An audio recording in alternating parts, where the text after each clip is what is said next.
हाँ, द्वारपाल हरि के प्रिय दो, जय अरु विजय जान सबको। जन्म एक दुई कहूँ बखानी, सावधान सुन सुमति भवानी।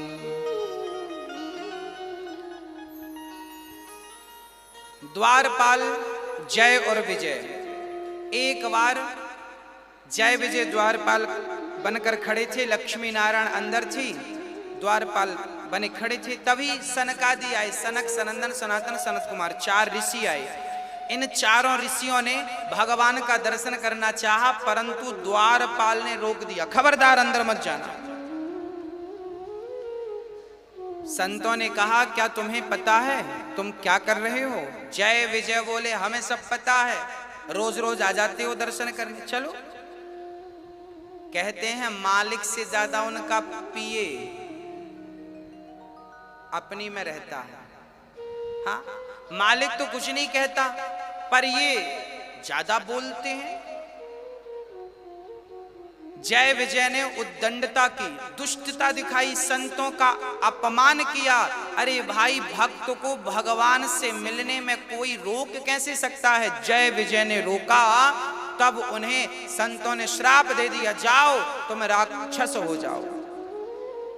तो भगवान के द्वारपाल जय और विजय को सनकादियों ने श्राप देकर राक्षस बनाया। बोले उन्होंने 3 बार कहा, हमें जाने दो, हमें जाने दो, नहीं जाने दिया तो कहा 3 जन्म तक तुम राक्षस बनो। वही जय विजय एक जन्म में हिरण्याक्ष और हिरण्यकश्यपु बने। हिरण्याक्ष को बाराह भगवान ने, हिरण्यकश्यपु को नरसिंह भगवान ने तारा। दूसरे कल्प में, दूसरी बार में ये रावण और कुंभकर्ण बने जय विजय। इन्हें मारने भगवान को अवतार लेकर आना पड़ा, इनके लिए भगवान को अवतार लेना पड़ा। और चौथी बार जैसे ही श्राप दिया संतों ने, भगवान नारायण अंदर से निकलकर बाहर आए और संतों से क्षमा मांगी, प्रभु मेरे द्वारपालों ने अपराध कर दिया है। यदि आपका कोई दास, आपका नौकर चाकर कोई गलती करता है तो वो गलती उसकी नहीं, मालिक की मानी जाएगी। हाँ, तो भगवान शिव ने अपनी, भगवान नारायण ने अपनी गलती स्वीकार की, क्षमा करना प्रभु, इनके कारण आपको विघ्न हुआ। अब जय विजय चरणों में गिर पड़े, महाराज देखो हमें तो इन्होंने राक्षस बनने का श्राप दे दिया। तब भगवान नारायण बोले कि तुम 3 बार अवतार लोगे, हम तुम्हें उद्धार करने के लिए 4 बार अवतार लेंगे। एक बार हिरण्याक्ष को मारने बाराह भगवान, हिरण्यकश्यप को मारने नरसिंह भगवान, रावण कुंभकर्ण को मारने राम भगवान, और फिर वही जय विजय शिशुपाल और दंतवक्र बने। शिशुपाल और दंतवक्र जिन्हें भगवान कृष्ण ने मारा। तो 3 अवतार यदि भक्त ने लिए हैं तो भगवान ने 4 बार अवतार लेकर अपने भक्त का उद्धार किया। तो एक बार पार्वती जय विजय की गलती के कारण भगवान को नर रूप में राम बनकर आना पड़ा। और एक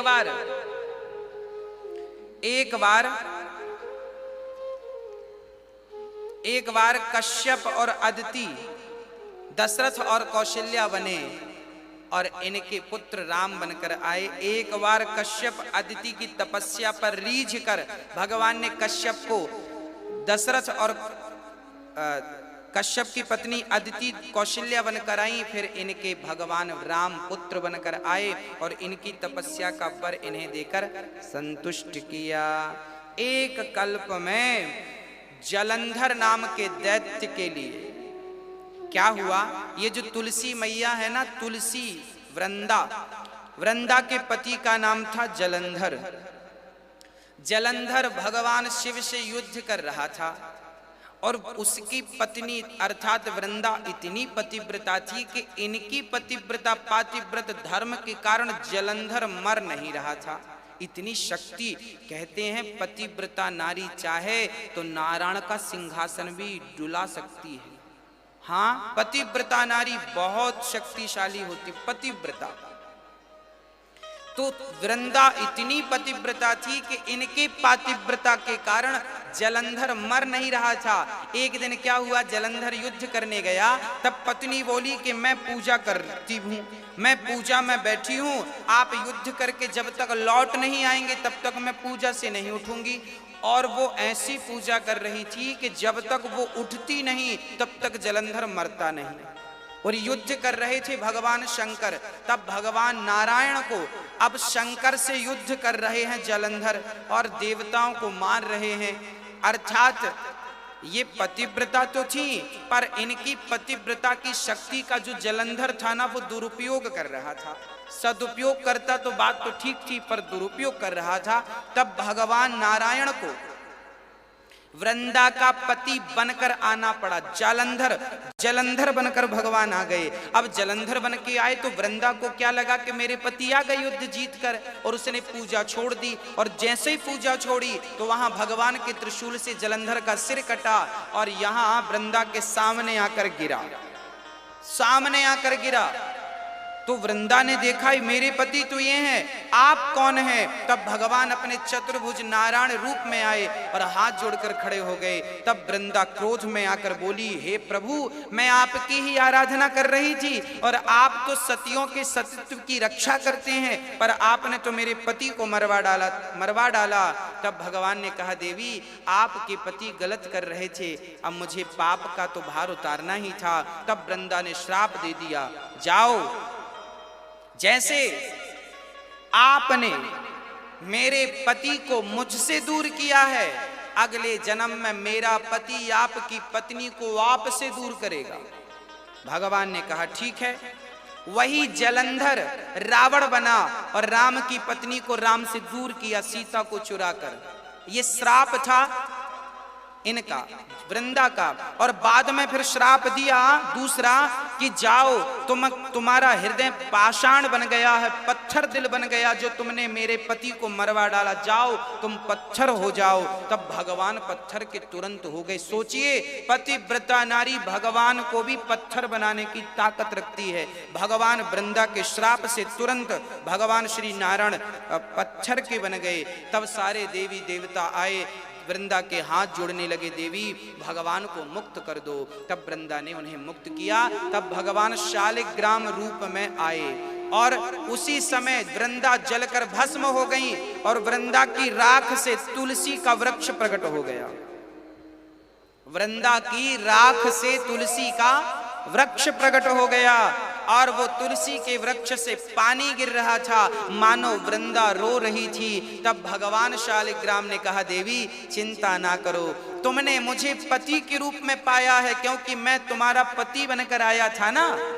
वृंदा के सामने भगवान जलंधर बन के आए, तो जलंधर का रूप मतलब भगवान पति के रूप में आए।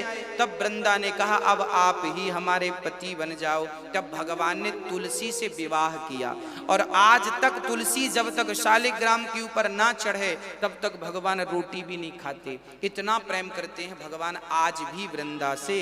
तो आज फिर वृंदा ने कहा कि अब आप हमारे पति बन गए, अब आप हमारे बन गए, अब आज के बाद कोई भी स्त्री आपको स्पर्श ना करे, क्योंकि कल को आप हमें छोड़कर चले जाएंगे तो हम क्या करेंगे।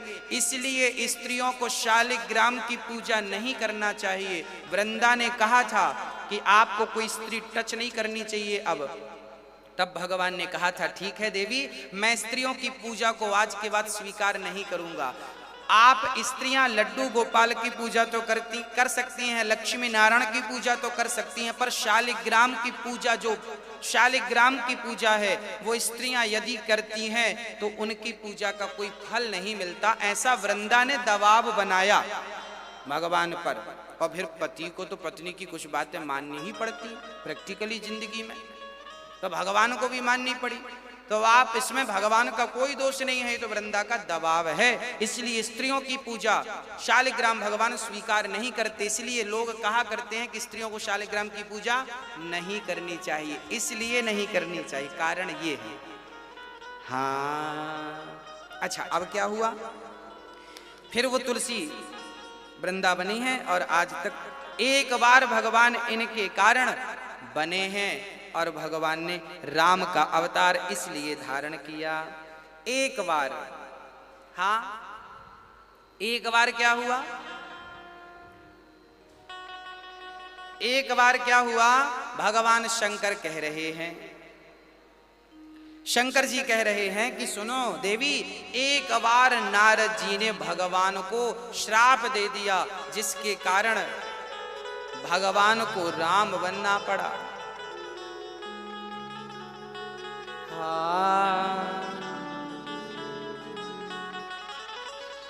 नारद श्राप दीन एक बारा, कल्प एक तेहि लगी अवतारा। गिरजा चकित भई सुनिवानी, नारद विष्णु भगत पुनि ज्ञानी। कारण कवन श्राप मुनि दीन्हा, का अपराध रमापति कीन्हा। यह प्रसंग मोहि कहूँ पुरारी, मुनि मन मोह आचरज भारी। क्या कहा, शंकर जी कहते हैं देवी, एक बार नारद जी ने भगवान नारायण को श्राप दिया, जिसके कारण भगवान नारायण को अवतार लेकर के राम बनना पड़ा। नारद श्राप दीन एक बारा, हाँ एक कल्प एक तेहि लगी अवतारा। अब पार्वती जी ने अच्छा, पार्वती जी के गुरु कौन है, नारद जी हैं। नारद जी ने श्राप दिया, तुरंत पार्वती ने कहा, हे भोलेनाथ, नारद जी तो दिन भर भगवान का नाम जपते हैं, वो तो दिन भर नाम जपते हैं, श्रीमन नारायण नारायण नारायण, श्रीमन नारायण नारायण नारायण, भज मन नारायण नारायण नारायण, भज मन नारायण नारायण नारायण, लक्ष्मी नारायण नारायण नारायण, लक्ष्मी नारायण नारायण नारायण, श्रीमन श्रीमन श्रीमन नारायण नारायण नारायण, श्रीमन नारायण नारायण नारायण। अब क्या हुआ, पार्वती ने कहा, देवी नारद जी ने श्राप दिया। पार्वती जी ने कहा, हे भोलेनाथ, मेरे गुरु जी ने कोई गलती नहीं की होगी, जरूर भगवान नारायण की कोई गलती होगी। अब देखिए, पार्वती जी अपने गुरु से इतना प्रेम करती हैं नारद जी से, कि नारद जी की गलती थी, फिर भी पार्वती ने नारद जी की गलती को स्वीकार नहीं किया। वो कह रही हैं, का अपराध रमापति कीन्हा। आखिर भगवान नारायण ने ऐसा कौन सा अपराध किया, जिसके कारण हमारे गुरु जी को उन्हें श्राप देना पड़ा। तब विस्तार से एक कथा सुनाई। सुनो देवी, एक बार क्या है कि बोले बिहसी महेश तब। ये चौपाई, ये दोहा आप सभी एक बार ध्यान से सुन लें, इससे आपके जीवन के बहुत सारे संशय मिट जाएंगे। कि बोले बिहसी महेश तब, ज्ञानी मूढ़ न कोय। जेहि जस रघुपति करहि जब, सो तस तेहि क्षण होय। पार्वती से शंकर जी ने कहा, देवी नारद जी ज्ञानी हैं, भक्त हैं, इसमें कोई आश्चर्य नहीं है, परंतु भगवान जिसे ज्ञानी बनाना चाहे वो ज्ञानी, और जिसे मूर्ख बनाना चाहे वो मूर्ख। कोई ज्ञानी नहीं है, ज्ञानी मूढ़ ना कोई, ना तो इस सृष्टि में कोई ज्ञानी है ना तो कोई मूर्ख है। फिर बोले, जे ही क्षण जस रघुपति करें। भगवान जिसे जैसा करना चाहें तुरंत कर दें। ज्ञानी बनाना चाहें आप तुरंत ज्ञानी बन जाएंगे, मूर्ख बनाना चाहें। कई बार ज्ञानियों के मुख से ऐसी बातें निकल जाती हैं जिनसे, उन बातों से उनको कई बार अपमानित होना पड़ता है। क्यों निकल गई? क्योंकि परमात्मा जे ही क्षण जेहि जस करहीं। परमात्मा जिससे जैसा करना चाहें उसे वैसा कर देते हैं। मैं कहूं कि मैं ज्ञानी हूं, मैं कहूं मैं मूर्ख हूं, ना मैं ज्ञानी हूं ना मैं मूर्ख हूं। मेरे राम मुझसे जो कराना चाह रहे हैं वो करा रहे हैं, बस ये समझिए। मैं अपनी मर्जी से कुछ नहीं कर रहा हूं, जो करा रहे हैं कौन करा रहे हैं? राम करा रहे हैं। वृद्ध माओं की सेवा के लिए वृंदावन में प्रकल्प चल रहा है। मेरी माँ यहाँ रहेंगी, ये मैं कर रहा हूँ क्या? नहीं, ये मेरे राम करा रहे हैं, ये मेरे श्याम सुंदर करा, वो करा रहे हैं। उन्होंने मुझे नियुक्त किया, उन्होंने ऊपर से विचार किया होगा कि भाई ये काम कराना है, किससे नियुक्त करें? ठाकुर जी ने हमें नियुक्त किया है कि चलो अब तुम यहाँ पर बूढ़ी बूढ़ी माओं को रखो और उन माओं की चरण सेवा करो, उन माओं का आशीर्वाद लूटो और औरों को भी लगाओ। ठाकुर जी ने हमें निमित्त बनाया, हमने तो संकल्प लिया ही है कि हम अपनी माओं की सेवा करेंगे, पर सच्चाई यह है कि इस कार्य से जितने लोग जुड़ रहे हैं मेरी माओं की सेवा से, उनका भी कल्याण निश्चित होना है, उनका भी कल्याण होना है। हाँ, जैसे एक नदी से एक गंगा मैया से लाखों लोग पानी पी रहे हैं, लाखों लोग अपनी खेती कर रहे हैं, लाखों पशु पक्षी पीकर पानी आनंदित हो रहे हैं। जैसे नर्मदा मैया से लाखों करोड़ों लोग पानी पी रहे हैं।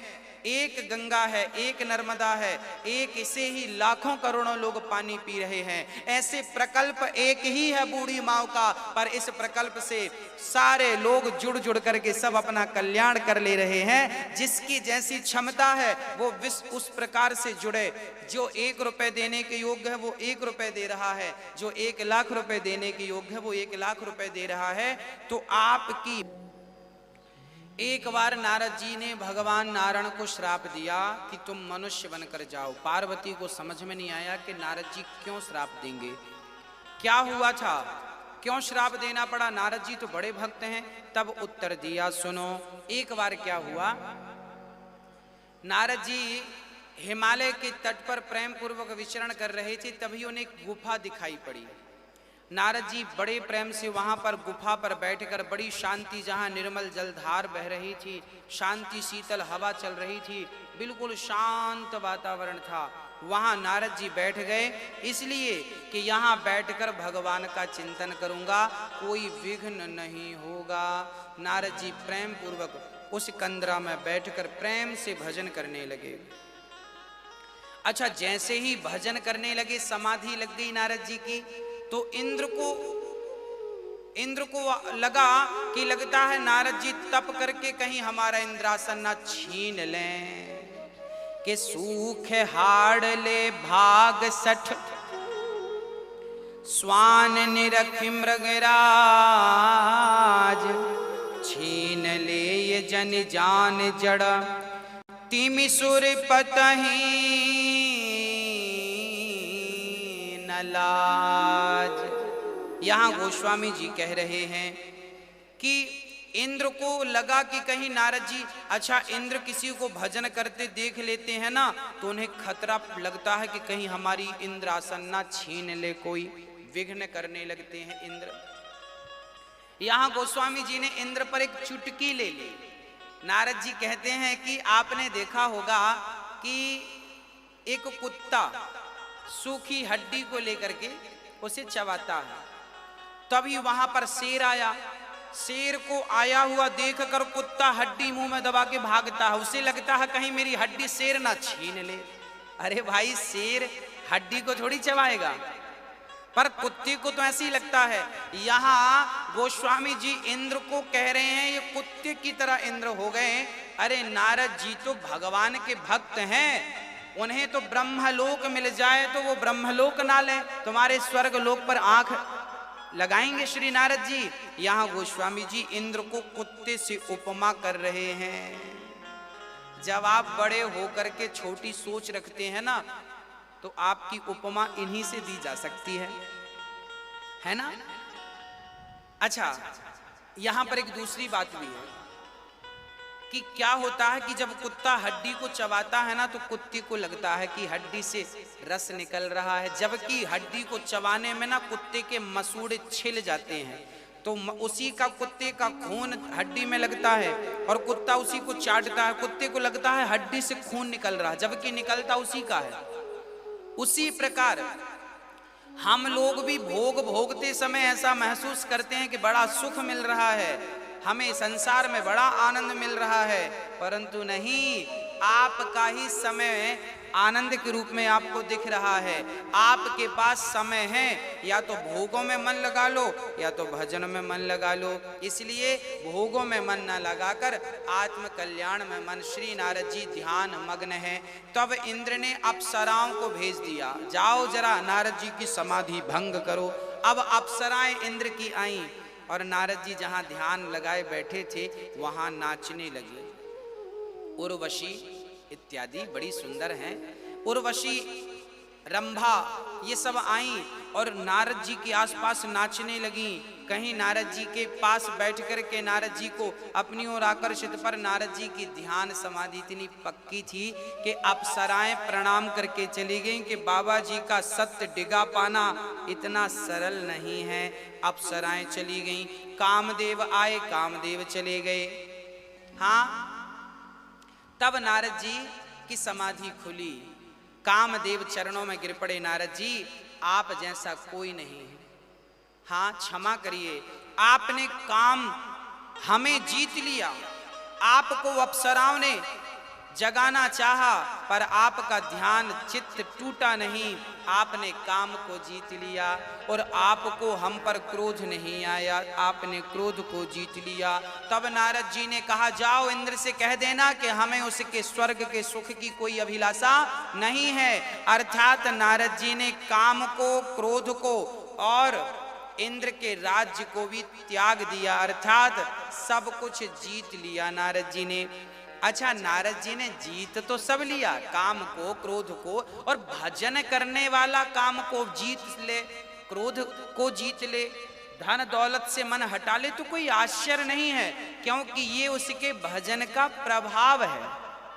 हाँ, परंतु गलती क्या हो गई, नारद जी को अहंकार आ गया। नारद जी को लगा, बताओ तो मेरे जैसा कौन होगा भला इस दुनिया में। शंकर भी काम को जीत तो लिए थे, पर बाद में उन्हें कामदेव पर गुस्सा आया था तो तीसरी आंख से भस्म कर दिया। मतलब शंकर जी को शंकर ने काम को जीता पर क्रोध को नहीं। नारद जी बोले, मैंने काम को, क्रोध को दोनों जीत लिया, मतलब मैं शंकर से बड़ा। अब नारद जी अपने आप को बड़ा मानने लग गए, अहंकार जो आ गया। और जब अहंकार आया तो नारद जी अपना गुणगान, अच्छा जो अहंकारी होता है ना वो भगवान की बातें नहीं करता, अपनी, हमने तो ये किया, हमारे तो इतने बंगले हैं, हमारी तो इतनी जमीन है, हमारा तो ये है, हमारा, वो ये नहीं कहता कि भगवान की कथा ऐसी है। राम जी का सुंदर चरित्र आपने सुना, हमने सुना, आनंद आ गया। राम कितने दयालु हैं, राम कितने कृपालु हैं। राम पर कोई बात नहीं किया श्री नारद जी ने, नारायण पर कोई बात नहीं की। अब नारद जी जहां जाएं तो अपनी बात करने लगे, सुनो हमने तो काम को जीत लिया, हमने तो क्रोध को भी, और हमने तो इंद्रासन को भी लात मार दिया, क्या करना हमें। भाई आपने जीत तो सब लिया है, पर ये जीतने का जो अहंकार लिए घूम रहे हो ये भी हानिकारक है। अब नारद जी गए शंकर जी के पास, जय हो भोलेनाथ। हर बार जाते थे तो भोलेनाथ को बढ़िया से प्रणाम करते थे, इस बार थोड़ा अकड़ में है नारद जी, हम भी तुमसे कम थोड़ी है, हमने भी तो काम को, क्रोध को जीत रखा है। देखो भाई, ज्ञानी मूढ़ न कोई। हाँ, जब भगवान ज्ञानी बनाते हैं ना तो ज्ञानी बन जाते हैं, और आज भगवान ने हर ली बुद्धि नारद जी की। आज नारद जी अहंकार के वशीभूत हो गए। नारद जी से, शंकर जी से कहा, हमने तो काम को, क्रोध को, सब को, लोभ को भी जीत, हमें तो कोई लोभ भी नहीं है, हम तो जितेंद्रिय हो गए। अच्छा, ऐसा है कि काम को कोई जीत नहीं सकता, परंतु क्या होता है, एक बार किसी सज्जन को डायबिटीज हो गई, डॉक्टर के पास गया, डॉक्टर साहब हमें डायबिटीज हो गई है, गैस की प्रॉब्लम है, क्या करें। डॉक्टर बोले, ये गोली खाओ, ये गोली खाते रहोगे तो बीमारी कंट्रोल रहेगी। शुगर, शुगर की जो बीमारी किसी को हो जाए तो उसमें फिर क्या करना पड़ता है? डॉक्टर बोलते हैं ये गोली खानी पड़ेगी। खाते रहोगे तो खत्म तो नहीं होगी, पर खाते रहोगे तो कंट्रोल रहेगी। उसी प्रकार यदि सत्संग करते रहे तो काम कंट्रोल में रहेगा, क्रोध कंट्रोल में रहेगा, लोभ कंट्रोल में रहेगा। और सत्संग की दवाई नहीं ली सब आपा खो बैठेंगे। इसलिए काम को कोई जीत नहीं सकता, क्रोध को कोई जीत नहीं सकता, परंतु सत्संग करते रहो, भगवान से प्रार्थना करते रहो तो भगवान की कृपा से आपको ये लोग परेशान नहीं कर सकेंगे। कि शंभु दीन उपदेश सहित नहीं नारद ही सुहान, भरद्वाज कौतुक सुनहि सुनहु हरि इच्छा बलवान।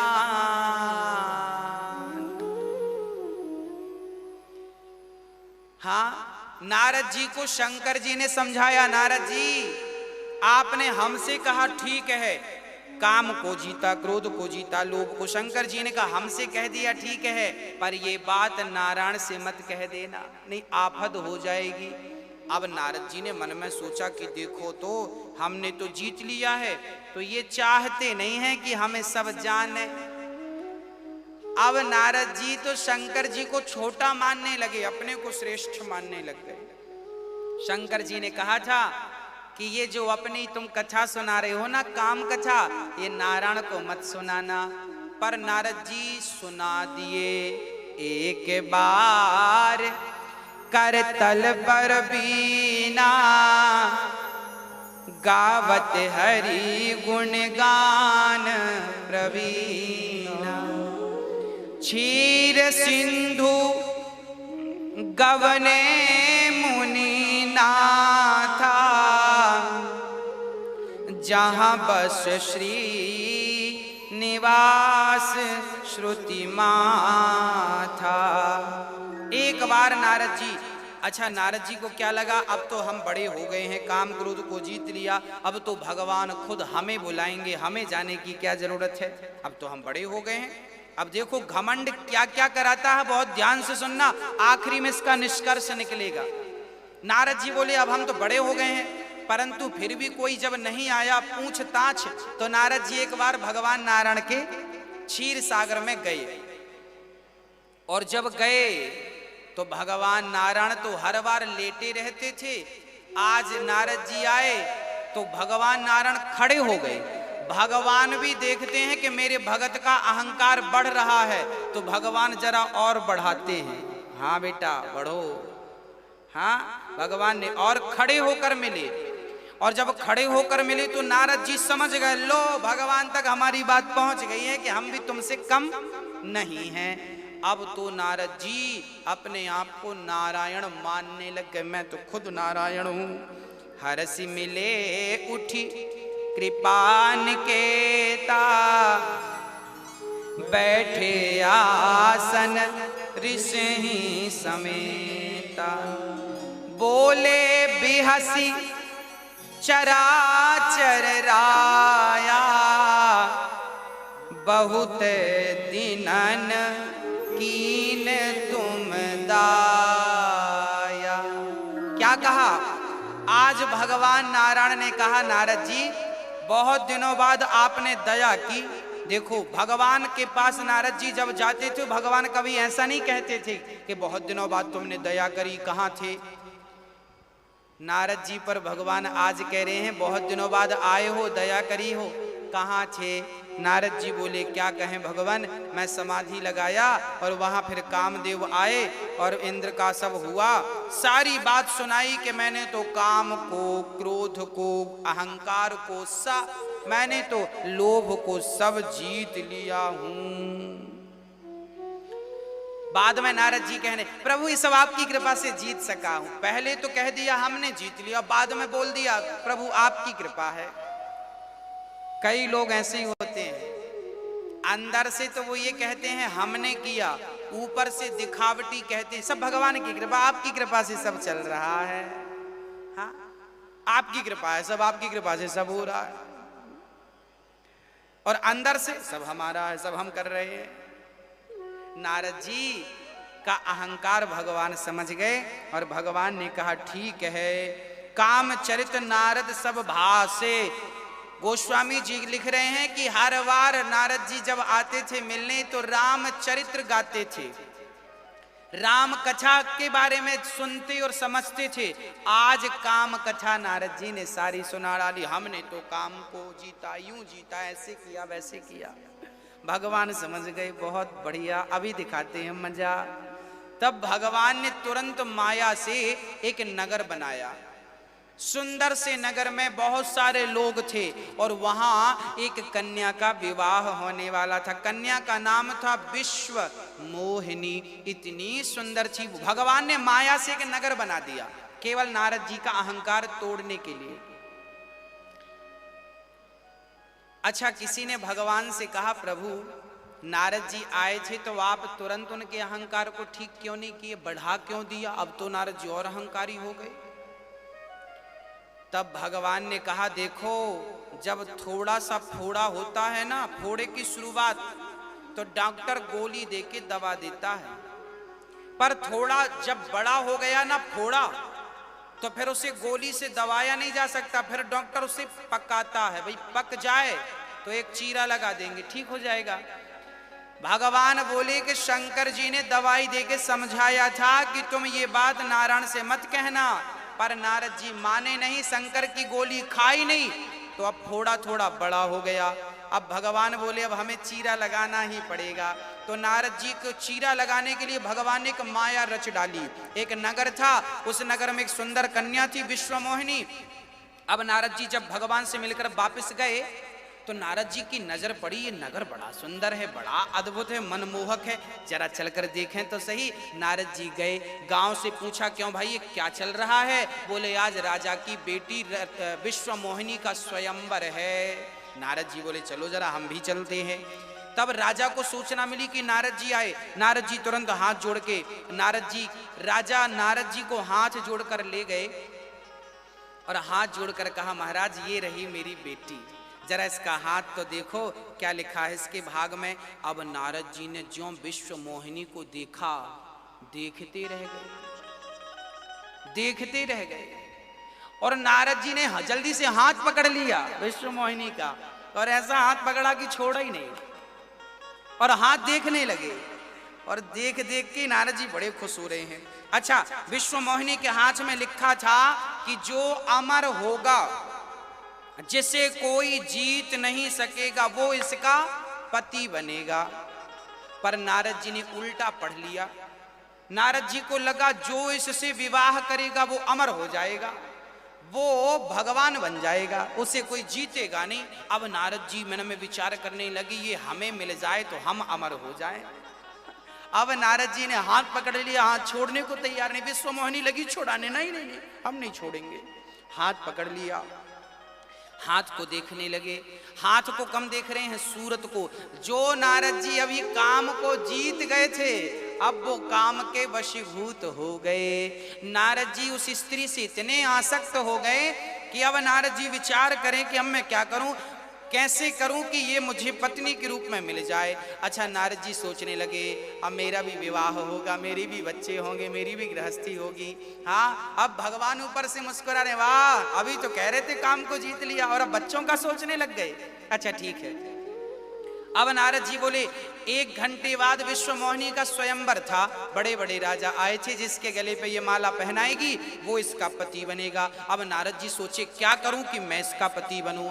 तब नारद जी तुरंत विचार करे क्या करूं क्या करूं क्या करूं क्या करूं। तब नारद जी भगवान नारायण से कहते हैं प्रभु, बाहर निकले तो 1 घंटे में पहुंच भी नहीं सकते थे भगवान के पास, तो भगवान ही प्रकट हो। देखिए भगवान भी कम कौतुकी नहीं है, भगवान भी बहुत मजाक करते हैं। भगवान का भी जब मूड होता है ना तो भगवान भी मजाक करते हैं। आज नारद जी देखिए, हमेशा नारद जी को क्षीर सागर जाना पड़ता था, पर आज भगवान स्वयं नारद जी के सामने प्रकट हो गए। कहो नारद जी क्या है?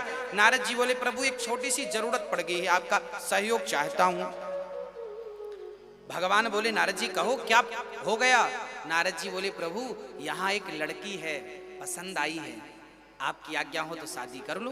भगवान बोले कर लो, हमें क्या मदद करनी होगी, हम नैंग दे देंगे ढेर सारा। ना ना, नारद जी बोले नैंग वैंग कुछ नहीं, हमारा जो रूप है ना बाबा जी वाला है, दाढ़ी बड़ी बड़ी है और हम बुढ़े से दिखने लगे हैं, जरा आप अपना सुंदर वाला रूप दे दो हमें, आप बड़े सुंदर है ना, आपने रूप देहु प्रभु मोही,